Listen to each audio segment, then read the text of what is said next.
right, ladies and gentlemen, we are back at Two Shot the podcast. We appreciate y'all for tapping in with us. Make sure you hit that subscribe button. Make sure you hit that like. Get us a little comment. Share with all your Hooper friends and family. Non-Hooper friends and family, we don't care. Just share it. Tell them to subscribe too. We appreciate you for any support that you're willing to give us. Let's get the podcast going. It's the same gang as usual. You already know us. If you don't, tap into our other videos. You'll get to know us. Me and the gang were at a local event. It's been a while since we've done some local basketball. The Ox League, who have partnered with us to help them stream and broadcast their games. A local league that just started this summer. They just had their preseason last weekend. We were there, we recorded great games, some good highlights, some lowlights, some fun times, all that good stuff. What was your guys' favorite part of the Ox League last weekend? No, the environment there was really fun, actually. Like both of those games, there were some issues with the score actually in the game, but those games ended up a little bit closer than I think that we expected, especially the first one. It came down to like the wire, and it was a very, very close game. I enjoyed that one a lot, but the second game was like a back and forth duel for a little while. I don't remember his name. I believe it wasn't Tekwa because that was the first game. Number 0 was just going crazy, bro. He was destroying them in the orange jersey. We got his stats. We'll probably put it on the screen or we'll put it in the comments somewhere. But like he kind of held it together for that team, and it made it really enjoyable. I just liked them duking it out. That was the most fun I had watching it. Orlando, tell us what was your favorite part of the Ox League? My favorite is when I walked into a slug fight. Two teams were going at it at the preseason, kind of just emptied their benches as well in a sense of everybody played that game. But like I said, and it's a continuous thing in these Orlando leagues. I like how these people take this shit like it's the NBA. I like how they take it like it's like go home, or it's an honor thing at this point of when you're playing that basketball at that level. It's more of an honors thing. So I just like how impactful those leagues are, and I just enjoyed the games and how everybody just kind of it's a community at the end of the day. These guys know each other from other leagues. They played each other on other teams or played together. So I like the community aspect of it. Yeah, I actually liked the first game the most. That was my favorite game out of all of them. I thought that was a closer matchup there. The second game was close towards the end. The Eagles team was definitely closing in on the gap there towards the end, but they just couldn't pull it off. But that first game, the Tigers had a really close chance. It was the Ducks versus the Tigers, and they had a really good chance there of winning that game. They only lost by 4 points. The score was a little off, so if you do go watch that stream, make sure you go catch it whenever you get a chance. It's good basketball. It's on our page. The score is off on the screen, unfortunately, but we went ahead and corrected the final score in the comment section, so just keep that in mind. But I enjoyed the first game the most. I actually liked on the Tigers team, if I'm not mistaken. I'm trying to let me think if I'm getting the black team. Which one was the black team? Was it Tigers or It was the Ducks. Yeah. Well, I don't know which team it was. The other team was the Ducks. But for me, it was number 1, Tyrese Smith. I think him being one of the younger guys out there, he was balling, man. He was balling, way above his like age and his maturity. I really enjoyed watching him play. Yeah, was the You're Ducks talking about for the one? second game? Me or him? No, No. Because you said Tyrese Smith. Wasn't it the Tigers and the Ducks the first game? I thought that's what you guys said. Yeah. Yeah, that's Tyrese Smith. He was on the Ducks. Okay. Orange, Okay. yeah. He was smooth. Yeah, their point guard. Yeah, I liked from the Ducks. I actually liked Ethan Lorenzo a lot. He was wearing number 22. For those of you who are gonna go watch the game, I liked him a lot. I think he was a really good orchestrator. He looked to the pass a lot, but whenever the opportunity presented itself, he tried to score. Not a volume scorer by any means, but he definitely looked. He took the right shot at the right time. He had 7 assists, which he led his team in assists. He had 10 points. Shot 5 for 7 from the field, so he was efficient with the shots he was taking. I enjoyed him a lot. And They're the other big shout too, out, though. go ahead. Look at Jerome Ricks. Yeah, that's the next thing I was actually going to say. He was down low. He was eating them up down low, and they were calling for ISOs on him, and he was not falling for it. He was not getting caught out on the perimeter or nothing. I'm gonna say that real quick and go ahead. Yeah, that's the next person I was gonna shout out. Jerome Bricks, he big boy down in the paint for sure. He was tearing them apart. Shot over his 50% from the field. He got 10 rebounds, 16 points, 7 for 13 from the field. And on the other team, it was definitely Keaton Smith really carrying them to that comeback. He had 28 points total, shot 20 times and made 12 shots. So great efficiency there. Contributed 6 rebounds, 3 assists. It's crazy though, because really quick, he did start off very slow. So in the first, I'd say the first quarter, not the first half, he wasn't hitting as consistently. I made a mention when you and I were talking that the shots weren't falling, and he's taking some questionable shots. And then immediately, once that third quarter starts, every one of those questionable shots starts falling. Between him and Elijah Crump, like they just took over, and Daniel Tavares took over, completely took over. Yeah. Yeah, he did a good job. I felt like he started attacking the basket more. I think that's what you'll see if you tune into the game. He started attacking the basket more, cutting, getting in that fast break a lot more often, playing defense, and that really fueled the comeback. They couldn't pull it off at the end. He hit that crazy full court shot, and we thought in the live stream if it would have counted, they would have won the game. But there was some differences in the score, so it actually does work out that did not happen because they would have essentially rewarded them the win. And after reviewing the score, because of our miscommunication, it would have turned out that they still would have lost by 1. So that would have been that would have been a crazy circumstance. But we had some misunderstandings in the score. Yeah, we talked to everybody. We talked to the ref. We're going to talk to referees next time we show up for the regular season. We're going to get it all hashed out to make sure all that happens. But shout out to them, man. Shout out to Loaded World as well, who was actually, I don't know if they're playing this year, but they did play for the Junior FBA last year, and now they're here at the Aux League. I think they are playing in the Junior FBA. I'm pretty sure I saw them in the group chat, if I'm not mistaken. There's a lot of people there I recognize. There's a lot of people there I recognize. I'm pretty sure they're playing, but shout out to them as well. They had a jam-packed roster, much to the disagreement of the Eagles. They made it very clear they weren't a fan of that, but it was, I think it was 10 versus 6. So, Loaded World had the advantage there. They ended up winning that game by 11, but they had a good squad. Elijah for Loaded World actually suited up for my Junior FBA team not too long ago in our first regular season game. He's looking to make the team as well. He's going to come for some practices and try out, see how that works out. So that's a player I recognize. But that's it for the Aux League, man. If y'all want to know more, if y'all want to know these players better, feel free to tap into the YouTube channel. The full game is there, both games from beginning to end. Players have numbers in the back, and we actually are going to add the names of the players in the comment section or whatever you want to call it, to give everybody an ease to understand who they're watching and what they're doing, and get these guys better exposure opportunities as well, because I'm sure some of these guys will be using this to their advantage. One other shout out too, his stats don't reflect it because he did start kind of chucking to try to get it back at the game at the end. But Riley Kilgore, I believe he's on the Eagles orange team. Pretty clean jumper. I'm not gonna lie, that was a wet jumper, and he was hitting it for most of the game too. Obviously, things kind of change at the end. You got 6 versus 8. You're taking one person at a time, so they were gassed. But that jumper was falling for a little while, and it was clean. It was very clean. Yeah, he did start rough, which kind of impacted his overall efficiency numbers there. It was a bit of a tough first half for him, but he got it going in that second half for sure. You'll see his scoring definitely bumped up. He had 25 points himself, 4 rebounds, 2 steals. It was just that rough start in the first half. But he was the leading scorer for his team. And then Loaded World did it as a committee there. They have Mike West with 16, T. Smith with 15, Jermaine Atwell with 15, and Jalen Hardy with 14. So they did it by committee there. But make sure y'all go tap in, go to the YouTube channel, man. If you watch it, hit us up in the comment section. Let us know that you're here, tapped in, supporting the Aux League. Let's move into our resident WNBA expert. Tyler's going to take over here and talk to us about some of the things going on in the women's basketball side of things. And this will be short. It's just like some of the updates that happened. Obviously, we had our first games finally, towards the end of last week now. We're actually going into the second week coming up here because it's on the 16th. That's when they started. We got to see Paige for the first time. She looks pretty good.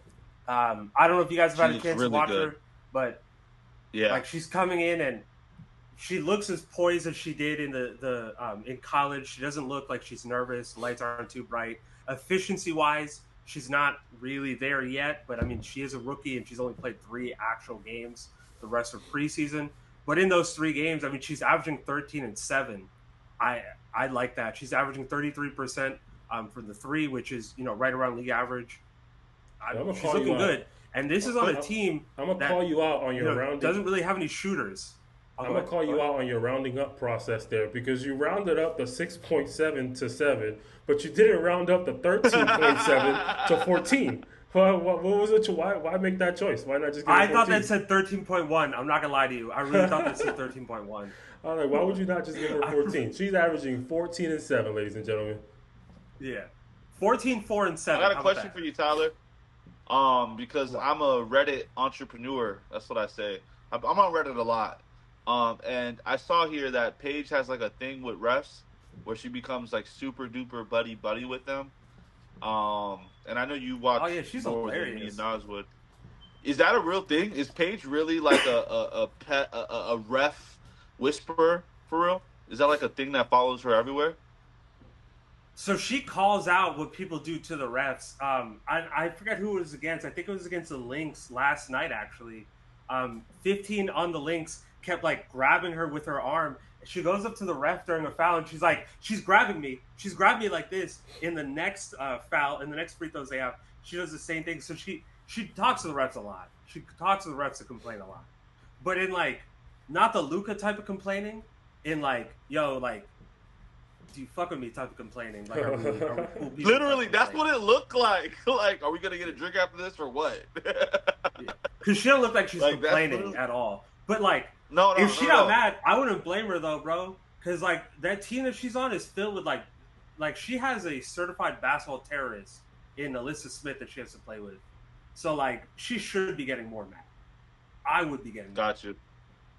Yeah. Why? Because Alyssa's gonna back her up. Is that what you mean? No, because Alyssa doesn't play like.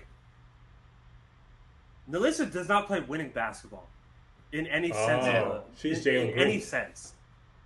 All right. She is worse than Jalen Green. She is New York Knicks Obi Toppin. That's crazy. She's what? New York Knicks Obi Toppin. Not Pacers, New York Knicks. Oh. Yeah, I was about to say, that's a different guy. I would say that. That's crazy. But, she's on the team and nobody I've else never on that heard team can Tyler shoot. say anything negative about a women's basketball player. That's crazy. Ever. Oh, that's a lie. I talk negatively about Angel all the time. Oh, that doesn't count. I talk about CC too. That doesn't count. Everybody. No, come on now. I like that. That's her nickname now. Like, it's a nickname. CC is who she is now. I'm fucking with that. I like it. I wish Angel Reese changed her number to like 15 or like 47 or something. No, 15. AR 15. That's what that's 15. That was Austin Reeves' name. Yeah, we already got an AR 15. She can't take the white man. She can't take the white man's name. He's not going to be in LA for much longer. We're not going to be talking about him after this season's over. Speaking of, how's he's she still doing? a good player, Tyler. Shit. See, so Angels, and I'm going to talk about both of them because they kind of go hand in hand still. I think that we know how things work. I hate the idea of that. Well, go ahead. I'll give my 2 cents later. But it is. Right now, bro, Angels' first game, because the Sky have only played 1 game so far. They're about to play another in a few minutes. She started off fucking like amazing, bro. 12 and 17. She hit a 3. She shot pretty efficiently. She's still like offensively, she's still very raw. She still has some things to work on. Like, I was talking on the Reddit with people, and like a lot of it just comes to like her mechanics. So when she shoots, you like normally you shoot like right in front of you, the ball's in front of your eyes. She shoots off. Let me do it this way. She shoots over here though. So like the ball's not lining up with her eye, and I think that's a big issue when she's shooting. But like how raw she is offensively, defensively though, she's a great player. Like the Dennis Rodman comps, I do think are actually valid. I genuinely do believe that. I can see that. As a basketball player of her stature, with her fame and popularity, though, is that a comp that you think she'd be happy with? Is that what you would? No, that's why she develops, and that's why every offseason, she continues to work with Lisa Leslie in Unrivaled, and we've seen it so far. She does not look as raw as she did last season, but she's not that offensive weapon yet. I think what I got to see, because I did get, I mean, I'm a highlighter, I'm not going to lie, but what I get to see, her handles like they got a lot better. She's got a nice little left to right game. And I think when people are her height, who she's guarding, I think she's going to find it a lot easier this year to like kind of blow past them. Because I don't think she's a great post-up player, but I think if it's someone smaller, she can take advantage of them. But her blow-by game, she's super athletic, so she has to use that to like her advantage. And I want to say super athletic, like she's got a good first step. But Tyler said it is raw. It is very like just like underdeveloped so far, and that's what it looks like. Bambi, kind of like she's trying to get her feet wet still. But I think when we're talking about ceilings, I can see Dennis Rodman, but I think her ceiling could be Draymond. Honestly, she can guard all 5 positions. If she got better at shooting and got better at passing, I mean that's every NBA player, right, or a woman NBA player. But if she was able to develop those skills, I could see her playing that Draymond role. Damn, Tyler. But I really do mean it, bro. She's like, Draymond's not the rebounder that she could ever be. That's why I say the Dennis Rodman, because she's not a great passer, and even Draymond's not a bad finisher, and she doesn't kind of have that. But like at all, her skills are her ability to switch, which Draymond does have, but more like Rodman, where it's more in the post. Her quick hands, bro. She's very good at getting steals. Very, very good at getting steals. So it should be like Andre Drummond? That's never a good comp I want to make ever to anybody. That's nobody wants. Andre Drummond is quite arguably one of the worst defensive centers I've ever seen in my life. Andre Drummond doesn't want to be Andre Drummond. That's why he plays the way he plays. He plays like a known to rip point guards, though. Like, point guards talk about it all the time. Like, Jeff Teague says he's not known for that. He has highlights of that circulated social media, but that's not what he's known for. That's like multiple NBA players say that he's got the pickpocket. Multiple NBA players have said this. Like Jeff Teague, other point guards have said it before. Like I would say right now, at this exact moment, Angel Reese is Andre Drummond. At this exact moment on the Pistons. Right now. Okay. That's the $100 million Andre Drummond, right? Yeah, but even then, bro. Like, Andre Drummond wasn't a good defender. Peaking at Andre Drummond is crazy work. I'm sorry. That's disrespectful. Right now, being Andre Drummond, I understand that. But peaking at Andre Drummond, that's outrageous to me. That's crazy. Yeah, you gotta... Imagine Stephen Curry, prime Stephen Curry with prime Andre Drummond. Just imagine social media would tear him apart. You're a Greg Monroe type prospect. Stop. Just don't play basketball. No facts. But shout out to her. Let me go back, though. I personally, I don't see the same improvements that everybody's talking about, but I think I could look at it closer and I could change my mind. I'm willing to accept that. It's the offensive game is tough, but I think if she can hone on what she's good at and use it to her advantage, I think she definitely can become a far greater player. I think it's a weird situation, however, to have this good guy versus bad guy situation with them two, because I don't know. I don't know how to explain it, man. I don't see the comparison. Like I don't know if these are the two caliber players that are supposed to be the good guy versus the bad guy. You know, this isn't LeBron versus Curry. You know what I mean? Like it's not Jordan or Magic versus Bird. You know what I mean? Like it's skill versus skill. It's not skill versus skill. I get what you're saying. Like they're not doing that anymore, though. Bucket for bucket. Shout out to the marketing team for using this to their advantage, and social media pages for using this to their advantage, of course, because it's a trending topic. It's the hashtag that's going to go viral every single time. But it's tough to me to think that that's really the narrative that so many social media outlets are trying to go with. Hot take. No, it'll never be fair either, because you have to remember Angel was injured in college. She's not coming into the league that was shoulder surgery. So like what she was able to do before, she's not able to do right now. But maybe in the future. I will say this though. I think the women NBA do need to find a way to like make this like a rivalry within all clubs and not just an age reach type thing. Because I can say the casual fan doesn't really care about this beef anymore.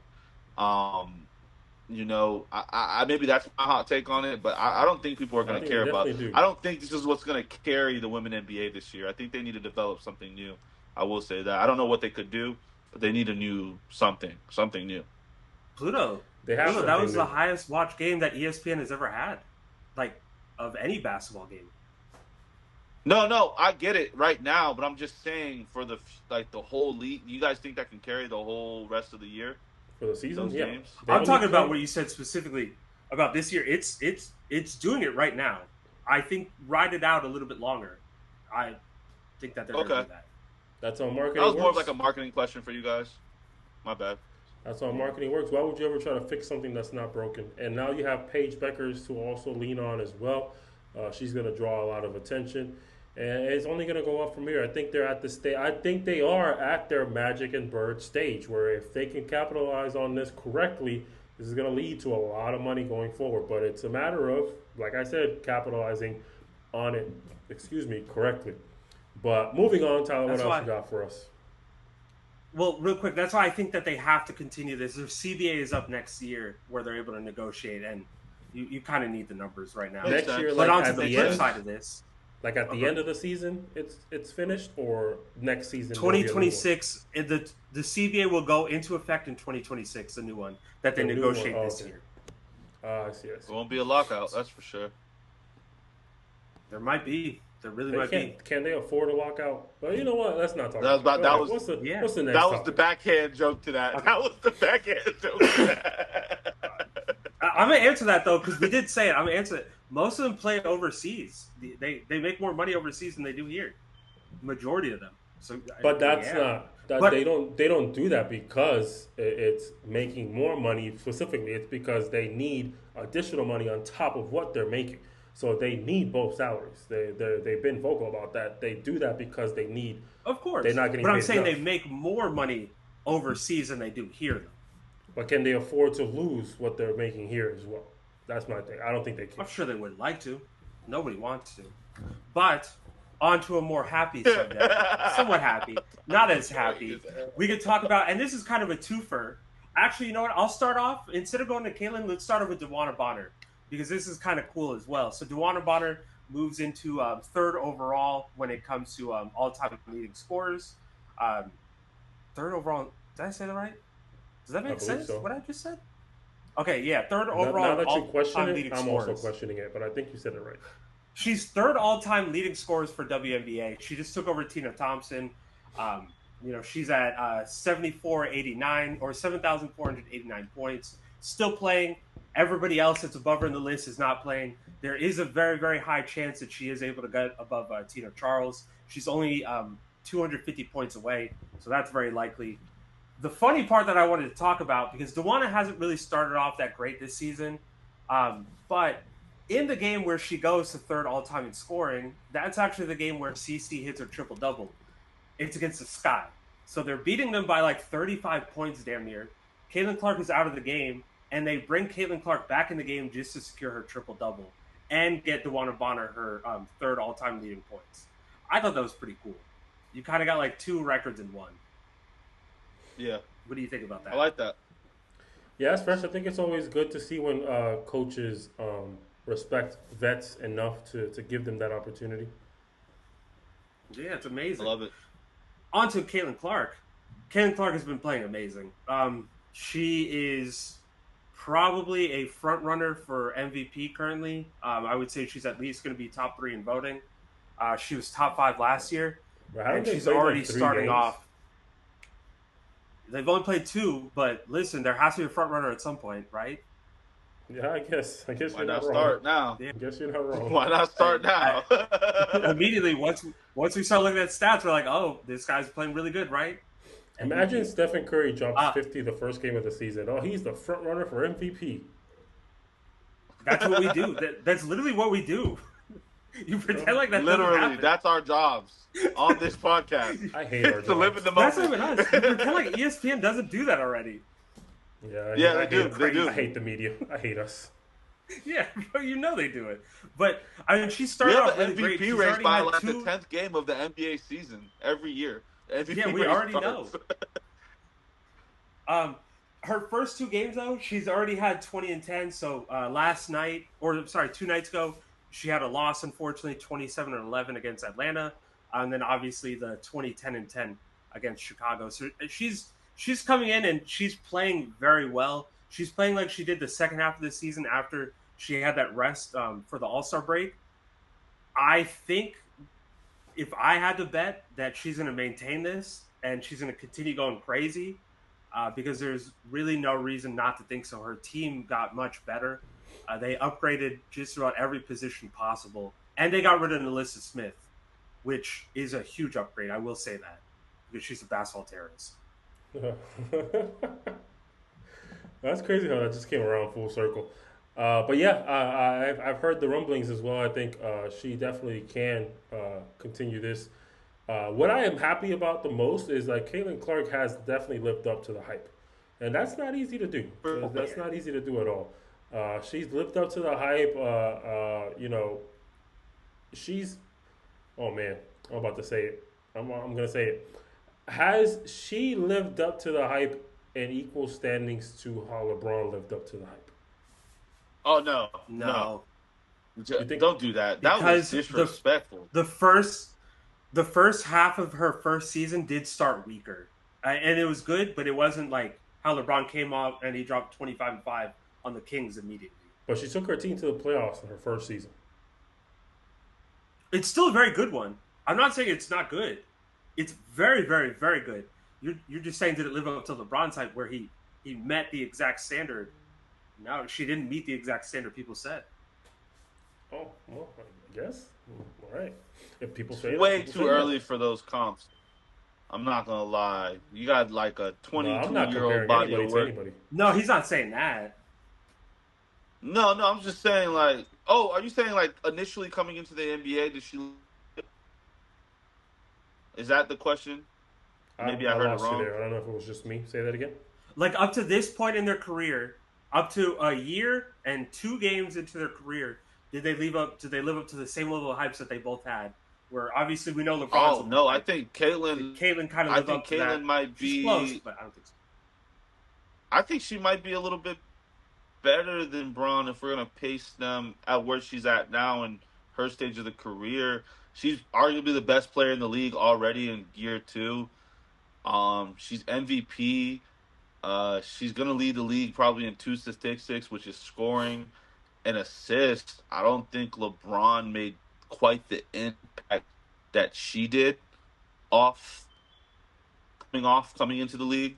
So I mean, I don't think it was LeBron's league until like year 6, year 5. It's already Caitlin's league. It was Caitlin's league the second half of the season. It's not I think Caitlin's she might league be yet. ahead of. Oh no, it's not Caitlin's league yet at all. It's close to it though. I think it's closer than it is further away, for sure. Are we like she is the news outlet for the women NBA damn near every time. It's something Caitlin related. So I agree with portions of what you said. I disagree with other portions, but the portions that I do agree with is I do think the hype that Caitlin Clarke had to come into this league and the hype that LeBron had to come into this league, I think the race is actually very, very close, if not identical. I think Caitlin Clarke was a rougher start, but the overall picture of what her season was, that's just my personal belief. Now, if that's not the consensus, I can't argue with that. I can't argue with what the consensus is and what the media outlets believe themselves. But my personal opinion, I do believe that when you mark the simple hype that they had to come into this league and how their first season ended, I do believe it's very close to identical in their ability to live up to that hype. Now, I do not agree that it's Caitlin's league. She's not there yet. It wasn't LeBron's league either. Players like Nafisa Collier and you're gonna have Wilson, I don't know why Breanna Stewart, Sabrina Ionesco. Yeah, all these players. There's still a lot of people better. Yeah, they're still the head top dogs of the league right now. She is competing to get there, and she's competing at a very rapid pace. Who knows what my opinion will be at the end of this season? But it's not her league yet. I think that's a clear thing to see. Okay. Maybe I don't hate me for that. But just off what here, you know what I'm saying? Am I the only one losing on compared to LeBron? No, I didn't hear him either. But I think I know what he said. Compared to LeBron in 2004, by the time that season ended, most of the media headlines were about LeBron at that point, even though the Lakers were about to get eliminated by the Pistons. Or I believe it was the Spurs in 2004. I forget which. But most people were talking about LeBron at that point because what he was doing was so prolific. That's the same thing that's happened to Caitlin Clarke. She is not the number one, but she's without a doubt top 10, probably even top 5. But there's other people just in smaller markets like Nafisa that just don't really get talked about too much. Who are, I can see that. without a doubt, I think better. And also will score more by the end of the season. Yeah. I'm a casual fan, so I am, a lot of my narratives are controlled by the media. I'll be honest about that. So a lot of the media is Caitlin, so my take had to be based off that. But skill versus skill set, I can get what you're saying, because I've heard of you talk highly about the players that you mentioned before you even got down to Caitlin. So maybe there is a totem pool. Maybe this could be the year that she knocks that totem pole off and proves that she's better than some of these players in matchups. But yeah, I get what you're saying, Tyler. Yeah, as it stands right now, I mean, that's the goal. And correct me if I'm wrong. A'ja Wilson is the face of the league, right? Oh yeah, without a doubt. You got A'ja Wilson is that one. Like, she is this league's Giannis, without a doubt. For sure. But what else we got in the WNBA world? And this will be kind of brief, but I did want to mention because it's kind of being talked about everywhere, and it does pertain to the NBA. So we can kind of use this as a segue to also go into the NBA if we want to talk. There is an investigation going on between the Suns, which is the Phoenix Suns in the NBA, and the Phoenix Mercury in the WNBA because they're owned together. A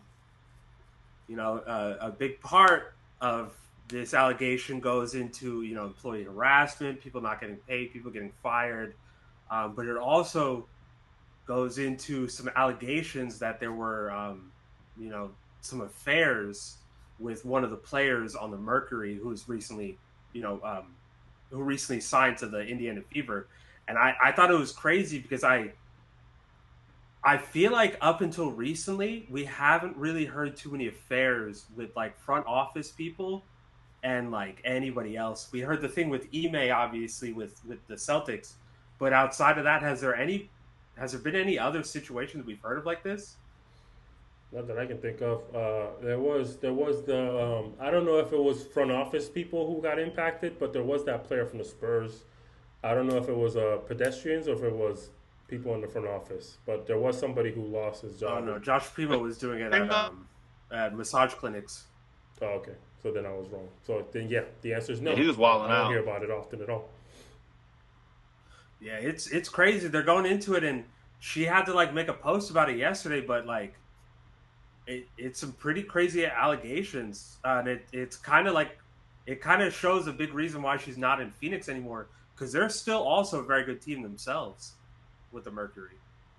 It's crazy. Question: what are the ramifications of this? I don't know because I'd have to go back and double read, and I was telling Nas about it. I don't remember if it was the owner or the president of the Phoenix Mercury Suns. But like, what do you do if it's the owner? Do you force him to sell? Yes. That's crazy. I mean, the league. No, I mean it's just how it goes. The league can't condone that level of behavior, and if you choose to allow, if he is found guilty of these allegations, and the league has strict rules against these things, you can't condone that type of behavior. Now, let me ask though. I might change my mind though. Let me ask just to make sure I'm understanding. It's an affair, right? That's all it is. It's not a unwarranted, or undesired No, they were approach, just right? fucking. Okay. They were just what do the youth call it? They Oh were God. hunching. Okay. That's all it was. Well, okay, that does kind of change. Okay, maybe I misunderstood a little bit of what was being said. Okay, so then that is weird. Is Then your I'm not sure. audio? I'm not entirely sure how that works. I've never. There's no precedent for this. I think as a board, I'm sure these type of teams and organizations, they have their own board of directors and committees. I think there should be some sort of a level of punishment. I think it's up to the team then at that point. It's up to the team. I don't think it's up to the league to decide that he needs to sell because of his behavior. I think that's internal, and I think the team has to figure out. All right, well, what is this impact to our organization? How does this impact our stock value? How does this impact our the view that people have on us? How does this impact your relationship with the rest of the members of this organization? All that stuff has to be taken into consideration to decide if we believe this is negatively going to impact us to the degree that we cannot bounce back from it because of the rumors and the things that are going to be happening to follow up with this. Then it's up to them internally to figure out what's the right decision to make. Um, I don't think the league intervenes in that situation. Because it was I also consensual. Even though there's Right. like a power imbalance, I think so too. Yeah, it all depends on how it goes. It all depends on how drastic they take it, how big of an issue they make it. That's what it depends on. If it's not as consensual as it's led to believe right now, and more information comes out, then that's a problem. That's a problem the league needs to get involved on. But if both parties are willing to obviously admit to the world this was consensual and we made a mistake and we should have never blah blah blah blah blah, that's internal. I don't think. I don't know if they will, but I don't think the league should intervene in that situation.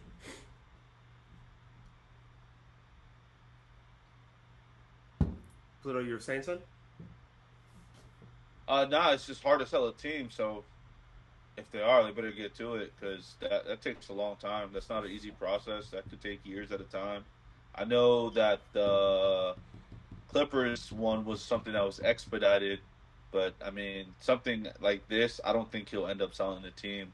I just think that he might have someone else who really runs the team. Not that he doesn't have that already, but just not be so big a part of basketball operations as he is now. That's for sure. For a little bit. It'll be interesting because onto the fact that you're talking about, like, I don't know how long it takes to sell a team at the WNBA. Like, the Connecticut Sun are in the process of selling their team right now, and like two teams going on sale at once could take even longer. That could now confuse Way longer. some bidding situations. Maybe like why would you want to buy one team if the other team is in a better market now? I don't know. It's it's a weird situation. It's a very weird situation. But Yeah, I for the agree with that. WNBA, that's really all the updates that we have. You know what a really weird situation is?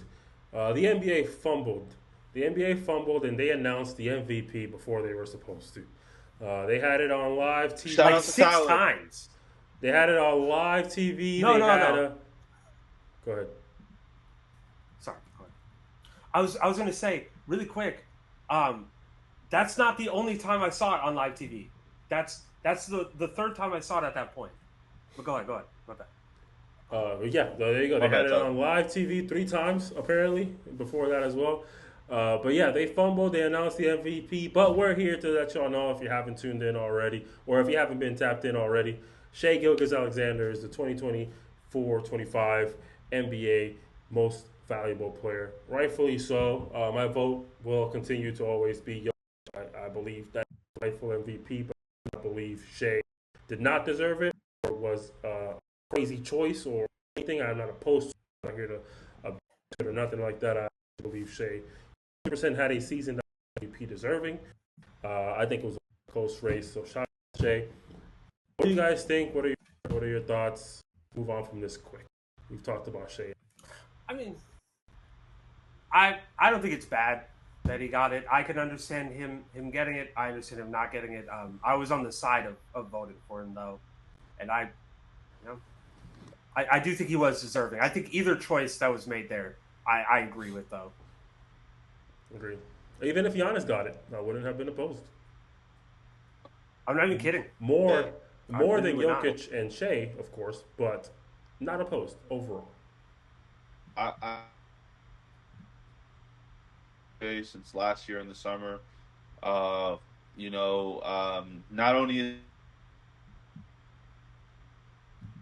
I wasn't a fan of the speech, but you guys know why. I'm not. But in general, I do got to give. This is such a crazy take. I'm not going to do that. I'm not going to put myself in that position. But I do. I Because do you know want it's to give a crazy. shout out to Shea.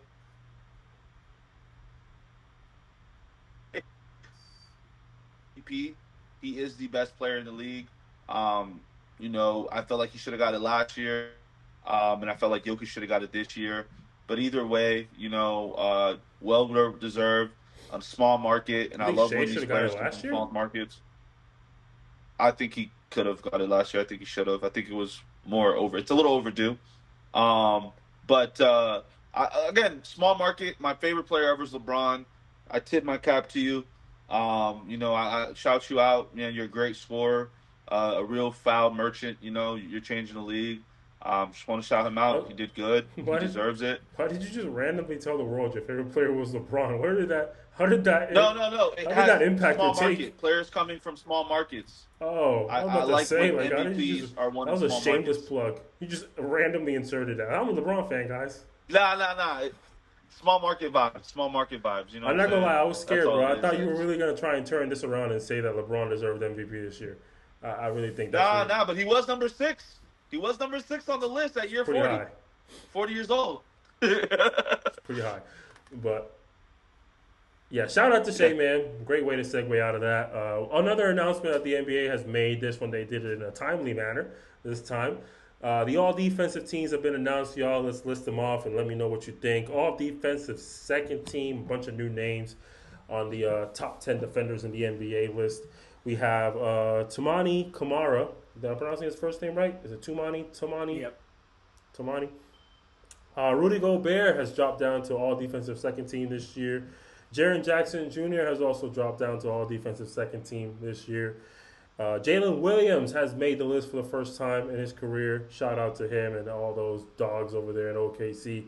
And Ivica Zubac has also made the list, if I'm not mistaken, for the first time in his career. Correct me if I'm wrong. All defensive first team, we have some familiar faces from old days and even from recent days. Some familiar faces on here. Actually, I think they're all new faces. I don't think any of these guys have ever been all defensive first team except the one guy. But we'll get there. Dyson Daniels, who was in the running for Defensive Player of the Year, has made the all defensive first team. Lou Dort, let's just go with that. Lou Dort made all defensive first team. Evan Mobley, the Defensive Player of the Year, unlike Marc Gasol, has actually made the all defensive first team. Amin Thompson, all defensive first team, rightfully so as well. Phenomenal defender. And familiar face from the old days has made it back on the list, ladies and gentlemen. Draymond Green in the 2024-25 season. Not only was he considered for Defensive Player of the Year, but that man has made all defensive first team at the age of 47. Shout out to Draymond for that accomplishment. Man, shit. Let us know in the comment section what you guys think. Did anybody get snubbed? Is there any player who, in your personal opinion, deserved it more than one of the 10 players that we have mentioned? Is there somebody on the second team who you believe should have been bumped up? Is there a player on the first team you believe should have been bumped down? Give us whatever take you have. We'll argue with you in the comment section. I damn sure will if you say something crazy. So let us know. What about you guys? Any snubs? Anybody who should be up? Anybody who should be down? Not on the list at all? What do you think? I'm just happy for Tumani. I was talking about it earlier.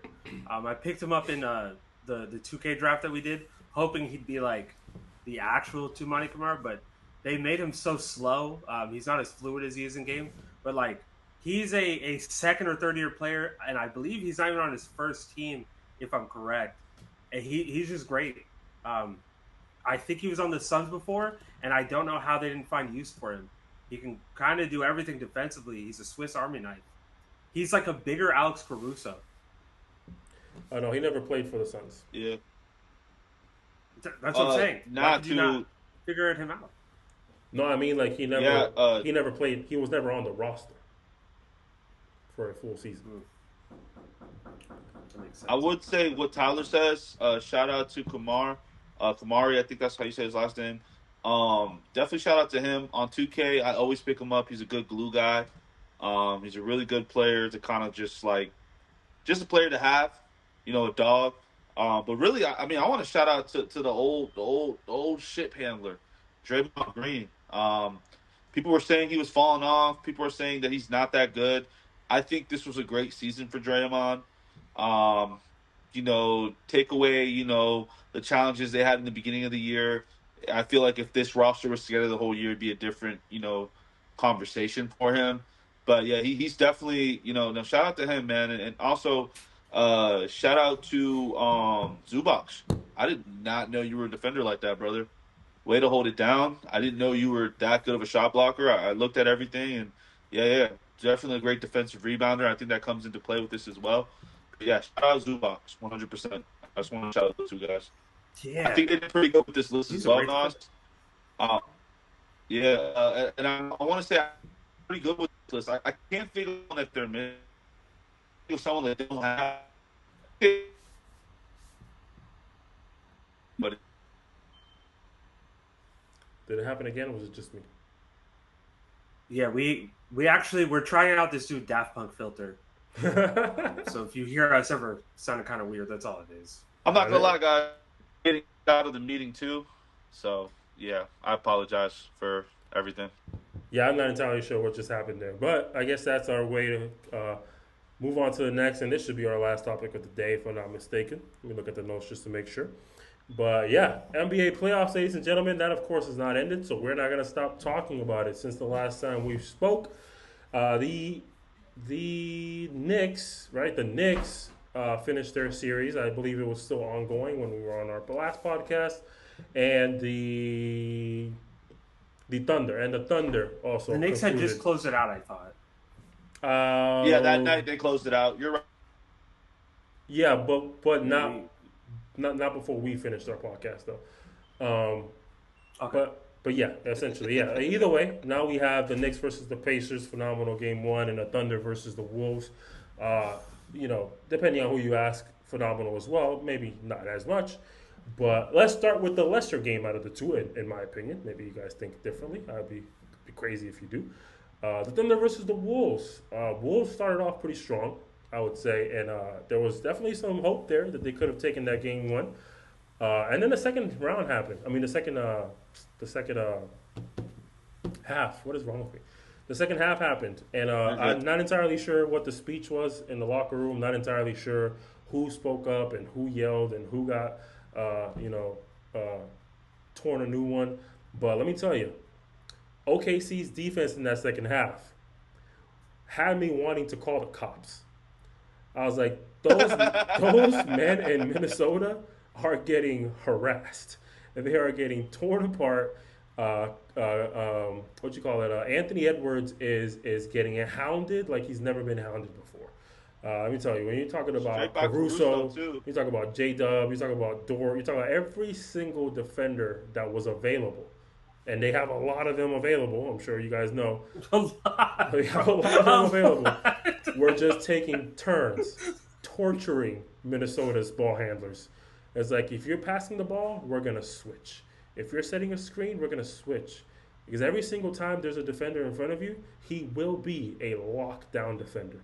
And you're going to have to figure out a way to get past him. And let me tell you guys, I've never witnessed more of a torture chamber than what I witnessed in that second half. OKC locked in, and that shit was crazy. Yeah, bro, offensively and defensively, something just clicked. I don't know what it is. Watching Alex Caruso play defense is like watching a pit bull like tear up a chihuahua. It's terrifying. I feel bad watching it. And yeah, what is going on with Ant? I feel like every game he's fucked up his ankle. Yeah, that's happened often. I think just in general, his ankle just never recovered for the first time, and I think he's just consistently hurting it. I think he's just playing through it. Because they need him. They need him at full health. They're not winning without him. Go ahead. Yeah, I do want to shout out someone who had threes and like Yeah, I think Orlando, you're gonna have to take a break, leave, and come back because it's not working out. Me and Tyler will hold it down until you get back. I don't know if he left or if he got kicked out, but that was perfect timing.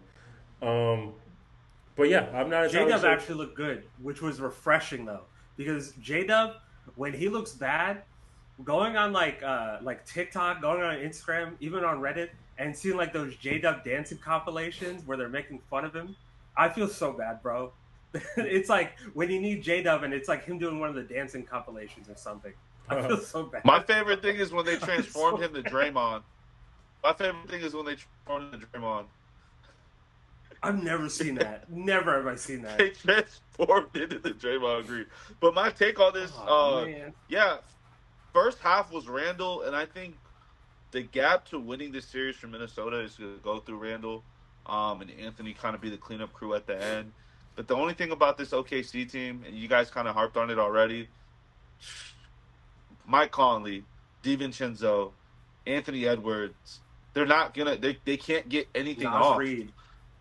Nas Reed, McDaniel's in foul trouble because he's guarding SGA within the first 3 minutes of the game. They call him FTA now. Man, that's fire. But that's funny. Did you just make that up, or did you hear that somewhere? That's fire. No, they call him that online. That's hilarious. Yeah, Tyler. By the way, don't think I haven't noticed your shirt. That is a fire shirt, brother. We're gonna see it in a second when we talk about the Pacers. Okay.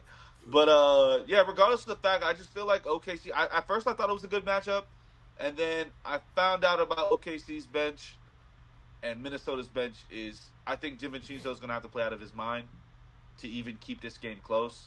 So unless somehow Dante can average 20 points, I don't see this like going past like maybe 5 games to 6 games. 6 is if Minnesota can squeak out 2 more.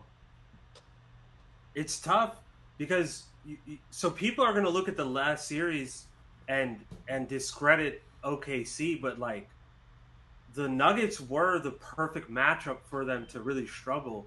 There's not many centers that they're going to go against after this that are like Jokic. And you've seen their centers, they're more length versus, that like girthy size.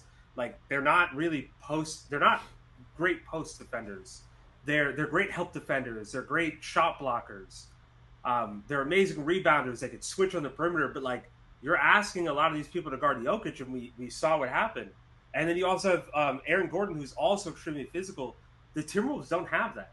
The Timberwolves only have Julius Randle and Anthony Edwards. And if your game plan is to win through Julius Randle, the only team that's going to work against is the Lakers. That's not going to work against any other team. That's true. That's true. Catching strays for no goddamn reason. We're not even in the playoffs anymore. But it's true, though. Just out of nowhere. Just the Lakers. 29 other teams to mention, but it's just the Lakers. But all right. I don't think that Julius Randle's beating 29 other teams. I think he's only beating the Lakers. This is increasingly getting worse. Like I'm reaching the point where I might cry. This is increasingly getting worse. All right, but either way, though, I agree. Though at the end of the day, the Wolves have a deep enough team to make this defense work harder. And I think that's the issue from my perspective is the guys that need to step up and make the shots that need to be made in order for this defense to feel less comfortable. It's just not happening. There's no excuses at the end of the day for me. I don't believe in whatever situation is happening in your head or on the court. You are who you are. You need to be that person. So Anthony Edwards, he can't score 18 points in a conference finals. I do believe that. And it doesn't matter how good the defense is. You have to figure this out. You have to figure out how can I still impact this game. Because I've said it before, your supporting cast is going to have a very difficult time impacting the game if the person they were hired to support is not impacting the game. That is how a basketball team is built at this level. This is not AAU. This is not a rec league. You know what I mean? At this level, basketball teams... Who are they hired to support, Nas? Huh? Who are they hired to support? What's the player's name? Anthony Edwards. Is it Julius Randle? Oh, yeah, also Julius Randle, yes. I don't think it is. And I hope the Timberwolves are listening. You're there to support Anthony Edwards, not Julius Randle. Oh, I was so confused where you were going with that. I was like, well, am I saying the wrong thing? I hope the Timberwolves are listening. I was like, damn. If you're the GM, I'm But my I thought you were point also is- a Randle job hater. I guess application. not. But my point is, that's how a team at this level of professionalism is built. They have a star. Sometimes a second star. Some teams may have the money to get a third star. But the rest of that roster is designed sometimes, maybe not all the time, aka the Phoenix Suns. But for the most part, the rest of the roster is supposed to be designed on a championship team to support this guy who is quote unquote a star. You have the skills, you have the potential, you have the mindset, you have everything a star is supposed to have. Everything we've ever wanted out of a star, you've shown the playmaking ability, the shooting ability is out of this world this season. The defense is there. You can score. You can hit the mid-range. You're athletic. You have everything a superstar is supposed to have. Am I wrong here? Anybody stop me yet? He has everything a superstar is supposed Healthy to have. ankles. Well, yeah. He doesn't have the healthy ankles, but neither did Curry. He won a Argument, championship, right? Steph Curry. He did Right. it. My point is he has to show up, and somebody said it about Dwayne Wade said it about Jimmy Butler. You have to show up. It doesn't matter if your shots aren't going in. You have to be aggressive for your team to succeed. You cannot play a game where you're not looking at the basket. It's frustrating. It gets you flustered to see Alex Caruso and then switch on to Lou Dort and then switch on to J-Dub. That's a lot, bro. That's a lot to handle. I get it. You know what I mean? Like, these are defenders that are just not going to stop hounding you. You know what I mean? But as a star, you have to show up. So, like, I'm always big on everybody deserves the blame. Yeah, DiVincenzo knocked down more shots, of course. Nas Reed, show up, of course. Everybody is to blame. But I'm the guy that's never going to put it past the star. Never in a million years. I didn't even put it past Jason Tatum last year. I never defended that man. Aside from the awards for conference finals and stuff like that, I defended him on that part. But a star needs to be a star. Jason Tatum wasn't that consistently last season. You know what I mean? Anthony Edwards is currently not being that. Everybody needs to be held accountable, and that's my perspective. Anthony Edwards, you got to show up. You got to be aggressive, and that's what's going to help your team show up as well. You know what I mean? The bus will never show up to the bus stop if the bus driver doesn't turn the keys. You get what I mean? So that was fire, and that was a Charles Barkley reference too. I got you, Nas. That's my thing. That's my little rant. That's my little rant. If you guys have more to say, feel free to say it. If not, we got another series to talk about. What's the other series? I'm good. Oh, wait. Let's do it. Get up, fellas. I'm the shark. Shout out to fucking. That's my pick, where baby. Where am I? Shout out to Haliburton, bro. What the Haliburton? That is. This is the third game this postseason where within 1 minute of the game ending, they were down by at least 7 and they came back and win it. It's crazy, bro. What kind of this is a power of friendship. This is what we're That's crazy, bro. Listen, my thing is, and for those of you who are, maybe getting into basketball for the first time for some reason and decided to tap into us, we're talking about the Pacers versus the Knicks. The rivalry of the century. We all remember those Reggie Miller days. Some of us were there for it. Some of us have just been able to catch the highlights. I wish I was there for it. I definitely do. But my thing is, and I'll give my take, then you guys can give yours. You got all these defenders. You know what I mean? You got OG Anunoby. You got Michael Bridges. You got Josh Hart. You know what I mean? Off the bench, I think Deuce McBride is a pretty good defender. Am I wrong? Am I mistaken in that? Yeah, he's a good defender. I mean, you got these guys. He's known as a two-way. Yeah, like you got these guys that can guard up. 2 minutes and 30 seconds left. You're up by 13, and you're telling me these quote-unquote defenders, make sure the camera can see, quote-unquote defenders can't lock in to win a game? You're telling, I'm watching the replays, and OG Anunoby is watching this guy take a screen, and you're going under. He just hit one. He hit another. And he hit a third. And then a fourth. How many times are you going to go under, Mr. Defender? Wait, keep going. There's 2 more. There's two more. Yeah, and another. Like, how many times are you gonna? How many times are you gonna go under the screen, Mister Defender? You know what I mean? Michael Bridges. Why are you getting dropped by Haliburton? By what the Haliburton? Like, how are you getting dropped by Tyrese Haliburton? He's not some phenomenal dribbler that's known for his ability to just break ankles. You know what I mean? Stay in front of the man. It's crunch time. This is the time to buckle down. They can have all those defenders. The Pacers have Haliburton. And that's all that matters. Man, that's my take, man. I was disappointed in the defense. I was disappointed in the defensive scheme. And the last thing I'll say is, man, there's nothing more disrespectful in this world than you knowing for a fact that they cannot take a shot because there's 0.2 seconds left, and you're going to inbound it in the hands of your opponent and be like, here, shout out to hold Stan that. Van Gundy. Hold that. Here, take this.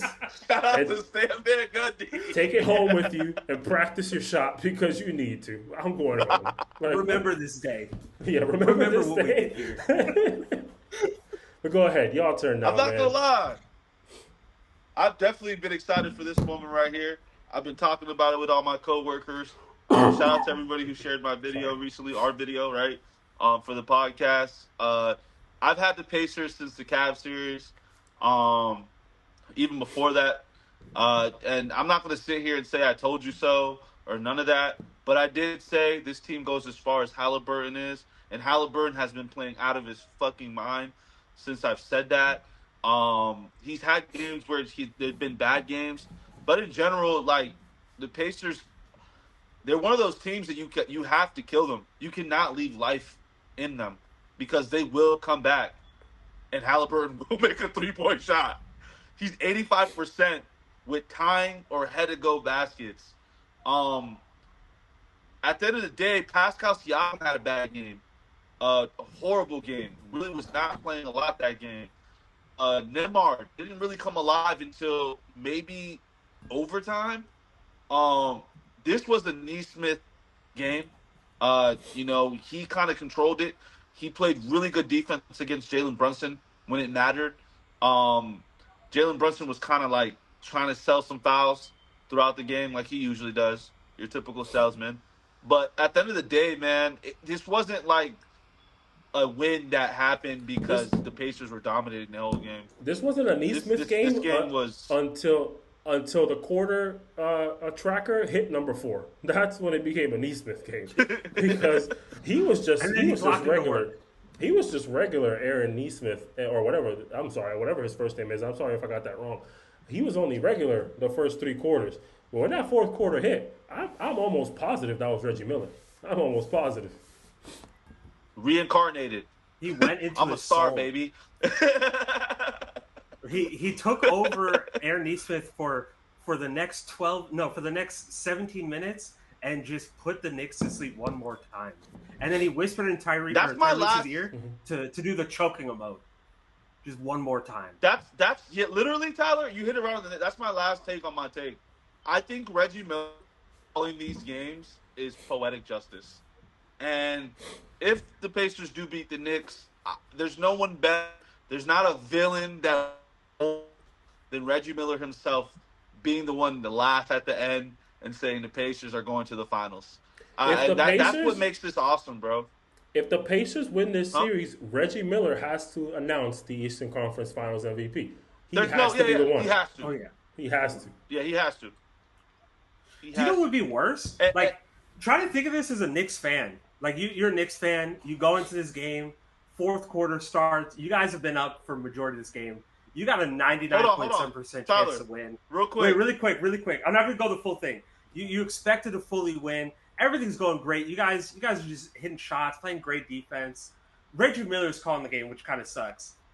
The Pacers, they come back on the most ridiculous bounce in the world. It's the Pacers, first of all. You have like a 30-year rivalry with them. That already sucks. Not only do the Pacers come back, not only does Tyrese have the stupidest bounce in the world, not only do they win after he chokes and it's overtime, you still have 5 more minutes to win. Reggie Miller is the one who's calling these games.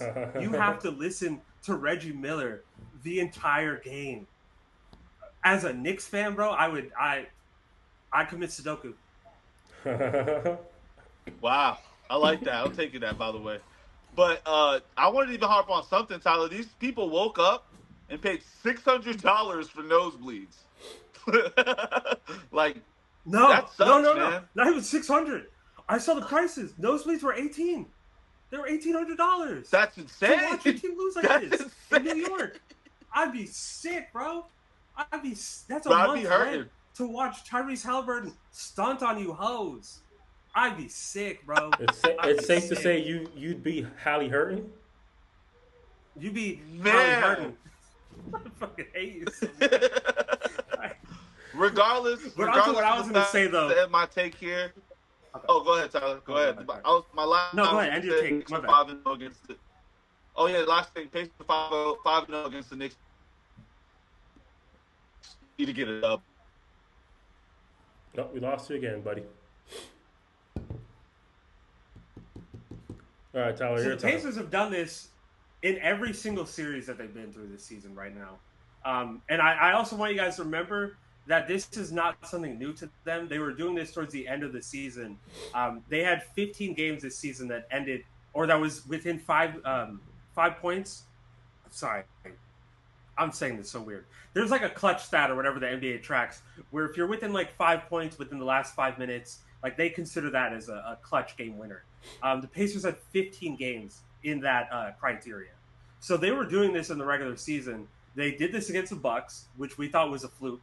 And then after they did this to the Bucks, they went again and they did it to the Cavs, which we once again thought that this could never happen again. They do this to the Knicks again. This is like soul destroying. I don't know how you come back from a moment like this, because like you had every reason already to beat them. You saw Tyrese Haliburton do the choke, and he hits a tying shot. You had 5 more minutes in overtime to win, and you guys still do nothing. You guys like are harping on a goaltending call in a game where you lost by 3. You're harping on a goaltending call on a game where you fouled Obi Toppin, and he didn't even get the foul call that he should have got. That should have been an N1. Like, this, I don't know, man. Like, I don't know what the Knicks do from here. Yeah, because the other issue is that was a nasty N1. That was blatant. For sure. And the other issue with this is you could see in the Knicks that they were tired by the end of that game, and it's a Thibodeau curse. Like they're playing their stars such high minutes. Like you're playing a 7-man rotation going this deep in the playoffs. It's catching up to them now. Like they're not getting injured, but they're still tired. They're not hitting their shots they normally do. They're not making the switches. They're not able to get over screens. Like, bro, they're fully rested over there in the Pacers. They're over there. They're doing the Haliburton dance. They're giddying on the sideline. You see everyone just laughing. Tyrese Haliburton is doing the choke emote in an overtime shot. They're having fun. They're having the most. Yeah, bro. That's a power of friendship right there. They're winning solely by being friends with one another. That's it. God. That's where the Knicks messed up, bro. If the Knicks kept Dante, they'd be in the same spot. But you broke the curse, man. Listen, the Pacers have put me in a situation where I no longer even like want to talk about who's gonna win. I don't know who's gonna win. It's the Pacers. I don't know what's gonna happen. I really don't know how these games are gonna go. They're the most surprising team in the league right now. You just never know what's gonna happen. They could. You know exactly how it's gonna go. They could be down 15. They could be down 15 with 3 minutes left. 85% of the times. And lose the game by 25. Or they could be down 15 with 3 minutes left and win the game by 3. You just never know. You know what I mean? Like, it could go either way. That's the crazy part. But you want to hear a stat real quick? Go ahead. NBA teams were 0-970 when they were down by 14 or more points in the final 2 minutes and 50 seconds of regulation in the playoffs over the last 27 postseasons. They are now 1-970. That's great. Because of the Knicks. I want to say something, and I hope this is a safe space, and I'll let you go, Nas. Me and Nas were playing Marvel Rivals yesterday, and I had a couple people over, and all I hear is the girl go, "Oh my God, that's crazy! Oh my gosh, I've never seen that before." We're in the middle of a Marvel's Rivals game, and I start to wander off and look around a little bit because I was not missing that overtime. That overtime was crazy. But yeah, you can say I threw that last game, Nas. Yeah, I believe so. But yeah, I mean, shout out to what the Haliburton, man. He's doing a great job, man. Perfect time for him to have a trending song too. What a time! What a time to be Tyrese Haliburton. He is currently in the best situation he could possibly ever be. Getting that overrated vote, getting the trending song. Now he's going off, hitting game winners, clutch shots, overrated wear. Shout out to him, man. I'm excited to see where this goes. The Kings still suck. Oh yeah, the Kings still suck. So, California is not going to let us come over ever. It's a double-edged sword over there for him. He's just winning on every end, man. So shout out to him. Shout out to everybody, man, and shout out to y'all for tapping in, man. If you're here with us this far, hit that subscribe button. Hit us up in the comment section. Let us know that you're really a supporter if you made it this far. Share with all your Hooper friends and family, man. But we're done for the day. Hoop Talk out.